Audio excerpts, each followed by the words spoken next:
S Manipur ಮುಖ್ಯಮಂತ್ರಿ ಬಿರೇನ್ ಸಿಂಗ್ ರಾಜೀನಾಮೆಯನ್ನ ನೀಡಿದ್ದಾರೆ.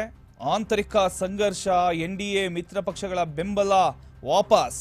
ದಿಢೀರ್ ಸಿಎಂ ಸ್ಥಾನಕ್ಕೆ ರಾಜೀನಾಮೆ ನೀಡಿದ ಬಿರೇನ್ ಸಿಂಗ್ ಇನ್ನು ರಾಜ್ಯಪಾಲ ಅಜಯ್ ಕುಮಾರ್ ಬಲ್ಲಾಗೆ ರಾಜೀನಾಮೆ ಪತ್ರ ತಲುಪಿದೆ. ಇಂದು ಇಂಪಾಲದ ರಾಜಭವನಕ್ಕೆ ತೆರಳಿ ರಾಜೀನಾಮೆ ಸಲ್ಲಿಸಿದ್ದಾರೆ. ಮಣಿಪುರ ಜನಾಂಗೀಯ ಕಲಹ ಮತ್ತು ಹಿಂಸಾಚಾರದಿಂದ ನಲುಗಿ ಹೋಗಿತ್ತು.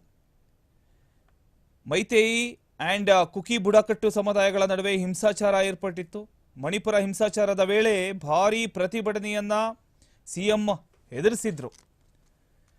2 ವರ್ಷದಿಂದ ಜನಾಂಗೀಯ ಹಿಂಸಾಚಾರದಲ್ಲಿ ನಲಗಿರ್ತಕ್ಕಂಥ ಒಂದು ಮಣಿಪುರ ತಮ್ಮ ರಾಜೀನಾಮೆ ಪತ್ರದಲ್ಲಿ ಕೆಲ ಪ್ರಮುಖ ವಿಷಯಗಳ ಬಗ್ಗೆ ಉಲ್ಲೇಖ ಆಗಿದೆ. ಬಿರೇನ್ ಸಿಂಗ್ ರಾಜೀನಾಮೆ ನೀಡುತ್ತಿದ್ದಂತೆ ಭದ್ರತಾ ಪಡೆಗಳು ಹೈ ಅಲರ್ಟ್ ಆಗಿದೆ.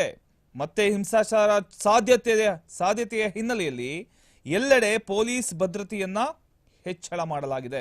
ಇನ್ನು ಮಣಿಪುರದಲ್ಲಿ ಬಿಜೆಪಿ ನೇತೃತ್ವದ ಮೈತ್ರಿಕೂಟದ ಆಳ್ವಿಕೆ 60 ಸದಸ್ಯ ಬಲದ ವಿಧಾನಸಭೆಯಲ್ಲಿ ಎನ್ಡಿಎಗೆ 49 ಸ್ಥಾನ.